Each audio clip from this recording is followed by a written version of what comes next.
शुरू करता हूँ ईश्वर के नाम से जो कृपाशील और दयावान है। नक्शबंदी सिलसिले के 22वें बुजुर्ग हज़रत मौलाना दरवेश मोहम्मद साहब। हज़रत मौलाना दरवेश मोहम्मद साहब को अपने मामा मौलाना महमूद जाहिद साहब से रूहानियत निस्बत हासिल थी। कहा जाता है कि दीक्षा से 15 वर्ष पूर्व से साधना के अभ्यास व तपस्या में लगे रहते थे। जंगलों में इंद्रिय निग्रह तथा एकांतवास का जीवन व्यतीत करते हुए बिना खाए और बिना सोए रहा करते थे। एक रोज़ भूख से अत्यंत विवश हो गए और आसमान की तरफ मुंह उठाया। तत्काल हज़रत खिज़्र अलैहिस्सलाम साहब प्रकट हुए और फरमाया कि अगर तेरा उद्देश्य धैर्य व संतोष प्राप्त करना है तो ख्वाजा मोहम्मद जाहिद साहब की खिदमत में हाजिर हो, क्योंकि वह तुझे सब्र व भरोसा सिखलाएंगे। हज़रत दरवेश मोहम्मद साहब हज़रत मौलाना मोहम्मद जाहिद साहब की सेवा में उपस्थित हुए और पूर्ण समर्थ संत तथा अध्यात्म विद्या में पूर्ण रूप से पारंगत सतगुरु की स्थिति तक पहुँचे। हज़रत मौलाना मोहम्मद जाहिद साहब के शरीरांत के पश्चात उनके नायब हुए संयम, इंद्रिय निग्रह, सहिष्णुता का पालन पूर्ण दृढ़ता और संकल्प के साथ करते थे तथा अपनी रूहानी निस्बत की रक्षा करने में वे बेजोड़ व अद्वितीय थे। अपनी आध्यात्मिक दशाओं तथा स्थितियों को गुप्त रखना अपने लिए विशेष रूप से अनिवार्य समझते थे।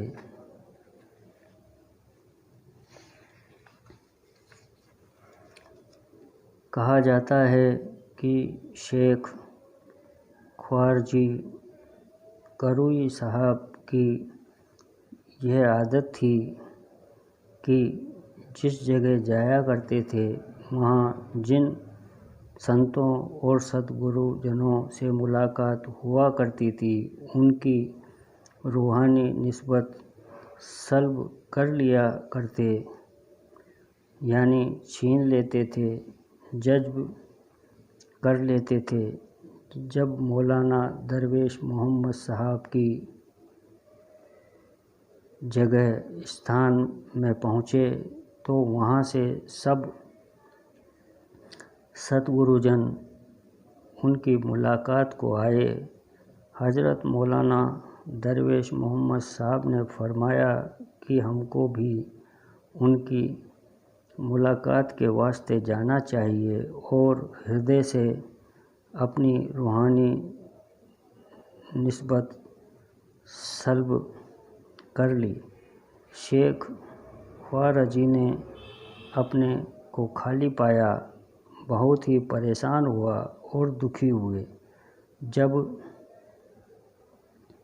हज़रत मौलाना उनकी मुलाकात को सवार हुए तो शेख को अपनी निस्बत की सुगंध आई और आप ऊँट पर सवार होकर उस खुशबू के पत्ते से आगे बढ़ते चले जाते थे और जैसे जैसे आगे जाते थे और मौलाना दरवेश मोहम्मद साहब से नज़दीक होते जाते थे वह खुशबू ज़्यादा पैदा होती जाती थी, यहाँ तक कि जब मौलाना से मुलाकात हुई और खुशबू खंडित हो गई, शेख समझ गए कि मौलाना ने निस्बत सल्ब कर ली है। अत्यंत दीनता और विनम्रता के साथ उन्होंने मौलाना दरवेश मोहम्मद साहब से निवेदन किया कि मुझे नहीं मालूम था कि यह क्षेत्र आपसे संबंधित है, मैं अभी लौटा हूँ।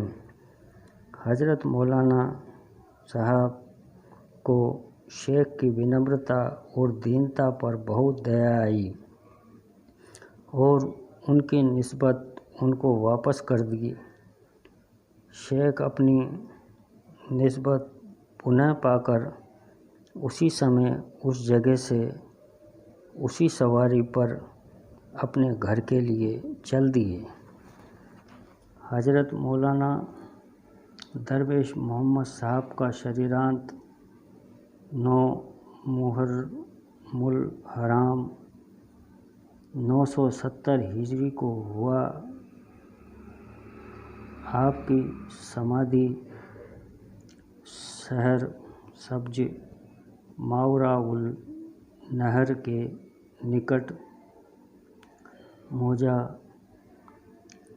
इस्करा में है। नक्शबंदी सिलसिले के 23वें बुजुर्ग हज़रत मौलाना ख्वाजगी इमकिनकी साहब।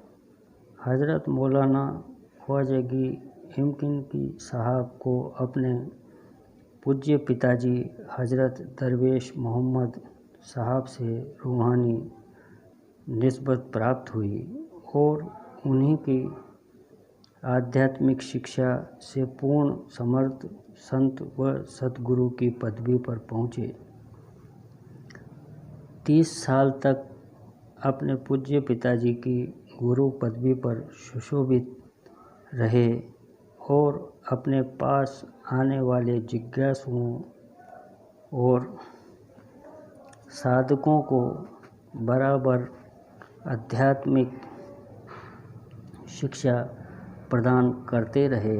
यद्यपि आप बहुत ही वृद्ध हो गए थे और आपके हाथ कांपते थे, लेकिन मेहमानों के लिए स्वयं खाना लाते थे और प्राय मेहमानों के नौकरों और सवारियों की स्वयं देखभाल किया करते थे और नक्शबंदी सिलसिले की साधना पद्धति पर विशेष ध्यान रखते थे।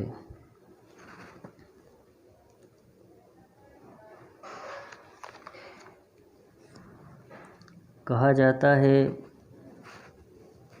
कि किसी जगह का बादशाह मीर मोहम्मद खां ने अपने समरकंद पर विजय प्राप्त करने के लिए वहाँ के बादशाह बाकी मोहम्मद खां पर 50,000 सवार लेकर आक्रमण कर दिया। बादशाह बाकी मोहम्मद खां अपने में उस आक्रमण का सामना करने की सामर्थ्य न पाकर हज़रत ख्वाजगी इमकिनकी साहब की खिदमत में हाजिर हुआ और उनसे उस युद्ध में सफलता के लिए दुआ करने एवं उसे साहस प्रदान करने के लिए विनम्र निवेदन किया। हज़रत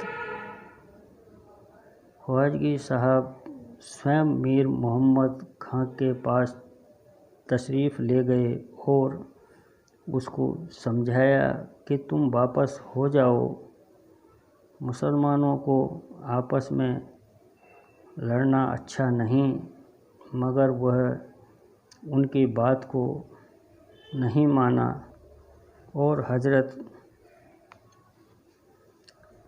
ख्वाजगी साहब उससे अत्यंत रुष्ट होकर वहाँ से वापस आए। आपने बाकी मोहम्मद खां से कहा कि तुम अपने फौज की कमी की चिंता न करो और दुश्मन से मुकाबला करो। ईश्वर इच्छा से तुम्हारी विजय होगी। अतः बाकी मोहम्मद खां हज़रत ख्वाजगी साहब के आदेशानुसार युद्ध के लिए रवाना हुआ और मौलाना ख्वाजगी साहब अपने मुरीदों के साथ उसके पीछे रवाना हुए और एक पुरानी मस्जिद में काबा शरीफ की तरफ उन्मुख होकर ध्यान में बैठ गए और बार बार सर उठाकर दरियाफ्त करते कि क्या खबर है। यहाँ तक कि किसी ने आकर बतलाया कि बाकी मोहम्मद खां की विजय हो गई है। तब आप वहाँ से उठकर घर तशरीफ़ लाए।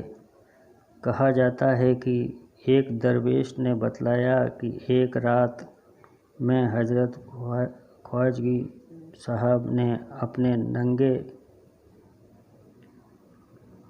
के साथ नंगे पैर जा रहा था। एकाएक मेरे पैर में कांटा लग गया। आपने फरमाया कि जब तक कांटा नहीं लगता फूल हाथ में नहीं आता।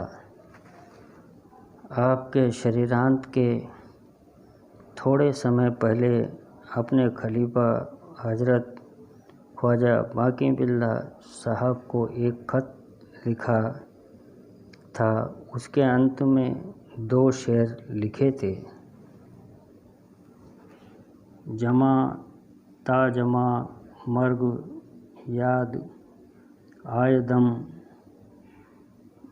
नदानम कनु ताचे पेश आयदम जुदाई मुबादा मरा अज खुदाए दीगर हरचे पेश आयदम शायदम।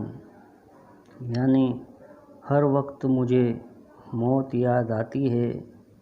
अब तक मुझे यह विश्वास नहीं कि क्या मेरे सामने आने वाला है। खुदा से मेरी दूरी न हो जाए और जो कुछ मेरे सामने आए उसका मैं